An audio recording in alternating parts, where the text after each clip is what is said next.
का समय था, जाड़ा बहुत था। क्रांति के ससुर जी अपने द्वार पर ही कौड़ा लगा दिए और कौड़ा तापने के लिए उनके पड़ोसी भी आ गए और क्रांति के चचेरा ससुर का बेटा भी नवीन भी वहाँ पर आ गया कौड़ा तापने। क्रांति भी वहाँ आ गई, बहुत भीड़ हो गया। क्रांति के बगल नवीन बैठ गया। शाम का समय था, अंधेरा था।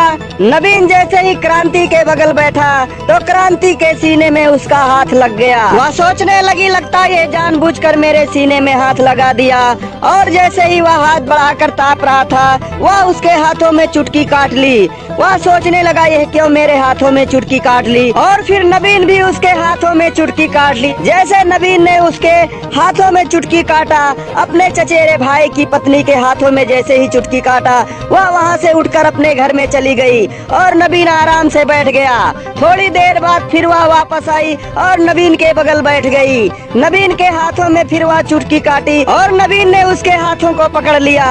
अंधेरा था, वहाँ सभी लोग बैठे हुए थे मगर कोई नहीं देख पाया। फिर वह उठकर चली गई। नवीन सोच में पड़ गया, क्या बात है, यह चुटकी काट काट कर यहाँ से जा रही है। क्रांति विधवा थी, उसका पति 5 साल पहले एक्सपायर हो गया था। उसकी जवानी उफान मार रही थी, उसे कोई पति चाहिए था। जैसे ही नवीन का हाथ उसके सीने में लगा तो उसके अंदर वासना भड़क गई और नवीन के लिए वह व्याकुल हो गई। उधर नवीन सोच में पड़ा हुआ था कि भाभी चुटकी काट कर घर में क्यों जा रही हैं। वह भी कौड़ा से उठा और भाभी के रूम में चला गया और वहां जाकर पूछने लगा, भाभी आप चुटकी क्यों काटती हैं? तो वह कहने लगी, शुरुआत तो तुमने पहले ही की है, क्योंकि मैं जब कौड़ा तापने गई थी, मैं वहां बैठी थी, तब तुमने मेरे सीने में हाथ लगा दिया था।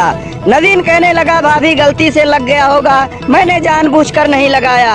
वह उसके हाथों को पकड़ लेती है और फिर चुटकी काट लेती है। जैसे उसके हाथों को पकड़कर चुटकी काटती है, नवीन छुड़ाने लगता है, वह हंसते हुए उसके गले लग जाती है और जैसे ही उसके गले लगती है तो वह भी कुंवारा था, उसके अंदर वासना भड़क जाती है। दोनों के अंदर वासना भड़क जाती है। रूम में अंधेरा था और वहीं दोनों चिपक जाते हैं, दोनों अवैध संबंध बनाने लगते हैं। उधर घर के सभी लोग कौड़ा ताप रहे थे। नवीन और क्रांति दोनों अवैध संबंध बना रहे थे। संबंध बनाने के बाद में दोनों आपस में बातें करने लगते हैं। कहते हैं, हम रोज तो इस तरह मिल नहीं पाएंगे, किसी तरह कोई तरीका बताओ जिससे हम लोग रोज रोज मिला करें। वह कहता है, आप बाथरूम में रोज आ जाया करो 8 बजे, हम लोग रात में 8 बजे वहीं मिल लिया करेंगे। अब हर दिन नवीन और क्रांति दोनों बाथरूम में मिलते और प्यार करते और फिर अपने रूम में चले जाते।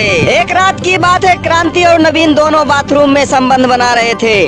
तभी क्रांति की सासू वहाँ आ जाती है और दरवाजा बंद था। दरवाजे के अंदर से कुछ अजीबो आवाज सुनाई दे रही थी। तभी वह खोलने लगी दरवाजा और कहने लगी, अंदर कोई है। क्रांति अंदर थी और नवीन दोनों अंदर थे। दोनों संबंध बना रहे थे। दोनों चुप हो गए और चुपके चुपके संबंध बनाने लगे। तभी क्रांति की सासू अपने पति को बुलाती है और कहती है, बाथरूम के अंदर से कोई अजीब आवाज आ रही है। पूरे परिवार के लोग इकट्ठे हो गए और दरवाजा खोलने लगे। नवीन और क्रांति दोनों अंदर थे, दोनों डर गए, अब क्या होगा। फिर दोनों ने सोचा, चलो जो होगा सो देखा जाएगा। फिर दोनों ने दरवाजा खोला तो क्रांति के ससुर और उसकी सास और घर के कई लोग सदस्य वहाँ मौजूद थे। क्रांति और नवीन को देखकर सभी के पैरों तले जमीन खिसक गई और फिर क्रांति के ससुर ने अपने छोटे भाई को बुलाया और कहा, देखो तुम्हारा बेटा मेरे बहू के साथ क्या कर रहा है। अपने बहू को डांटने लगा और उसका जो नवीन का पिता था वह भी आ गया, वह अपने बेटे को डांटने लगा।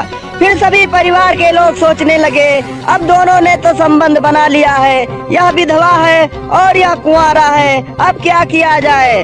फिर सभी परिवार के लोग मिलकर के यह फैसला किए कि दोनों की शादी करा दी जाए और शुभ मुहूर्त देखकर दोनों की शादी करा दी। तो दोस्तों, आप लोग कमेंट करके यह जरूर बताएं कि परिवार वालों ने सही किया या गलत किया। तो दोस्तों, सावधान रहें, सतर्क रहें और अपने परिवार को सुरक्षित रखें। आप सभी प्यारे दोस्त, छोड़ दीजिए ससुर जी, अब मैं आपका बर्दाश्त नहीं कर पाऊंगी, बहुत दर्द हो रहा है। बस करिए, जितना मर्जी हो, आराम आराम से करिए, आज तो पहला दिन है। जी हाँ दोस्तों, ऐसा ही मेरी बहू मुझे कह रही थी। आज मैं आपको पूरी कहानी बताने जा रहा हूँ। मैंने कोई ज़बरदस्ती नहीं की थी और ना ही मैंने खुद से ही ऐसा कुछ किया, हालात ऐसा बना दिया था। मेरी बहू ने मुझे यह सब करना पड़ा। मेरा नाम श्यामलाल है। मेरी पत्नी का देहांत कई साल पहले हो गया था।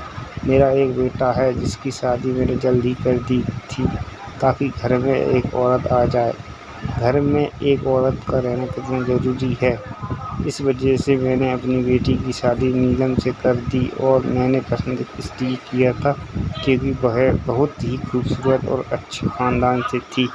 मुझे ऐसी ही बहू चाहिए थी जो नीलम के रूप में मेरे घर में आ गई। मेरा बेटा पुलिस शादी के 1 महीने पहले छुट्टी लेकर आया हुआ था। शादी में ज़्यादा मेहमान नहीं आए थे, जो कि यह शादी कोर्ट मैरिज थी, तो सबको मैंने एक होटल में बुलाया था। कोर्ट के बाद सीधे दूल्हा दुल्हन होटल आ गए थे। वहीं पर शादी होकर फिर मेहमान विदा हो गए। दूसरे दिन हम लोग सब अपने घर आ गए। मैं भी अपने बेटे की शादी के लिए फूलमाला वाले को बुलवाया था। उसका पेट अच्छे से सजा दे, ऐसे ही दुआ मैंने कोई कसर नहीं छोड़ी थी। अपने बेटे की खुशियाँ के लिए घर में अकेला ही था। मैं जल्दी से ही सोने चला गया क्योंकि मुझे पता था कि आज का दिन मेरे बेटे बहू के लिए खास। मुझे अच्छा नहीं लगा कि मैं देर रात तक जागता रहूं, पर मेरे बेटे बहू की प्राइवेसी में खलल पड़े। रात को अचानक नींद टूटी तो मेरे बेटे और बहू में लड़ाई हो रही थी। मैं हैरान हो गया। शादी के पहले ही दिन लड़ाई में भी चर्चा नहीं करने गया। मुझे लगा खुद है ये दोनों अपने आप को ठीक कर लेंगे, पर ऐसा नहीं हुआ। वह दोनों लड़ते मेरे कमरे तक आ गए। मेरा बेटा बोला, आपने मेरे लिए कैसी लड़की ढूंढी है? यह कहती है कि तुम्हारा बहुत छोटा है।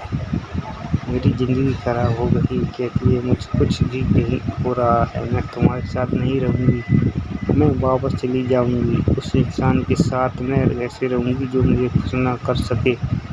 जब तुम पहले ही दिन ही मुझे कुछ नहीं कर पा रहे हो तो पूरी ज़िंदगी क्या करोगे?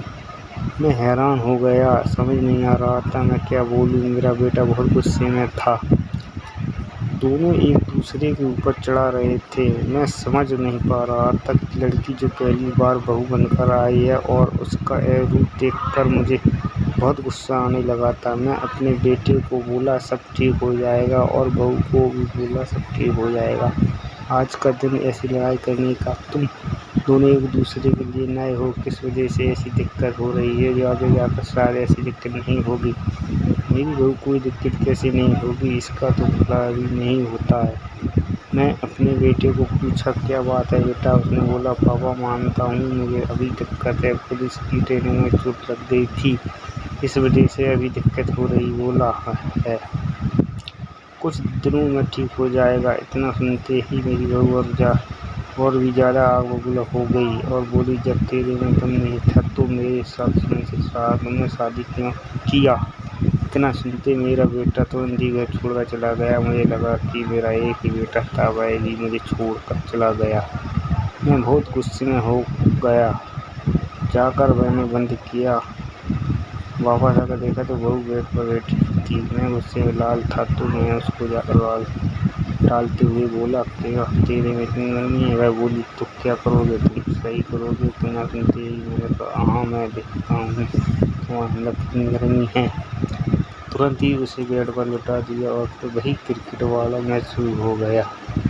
सुबह जब मेरा बेटा घर आया तो सब कुछ बदला सा हो गया था। मेरी बहू ने मेरे बेटे को सारी बोली, फिर हम तीनों ही खुशी खुशी रहने लगे।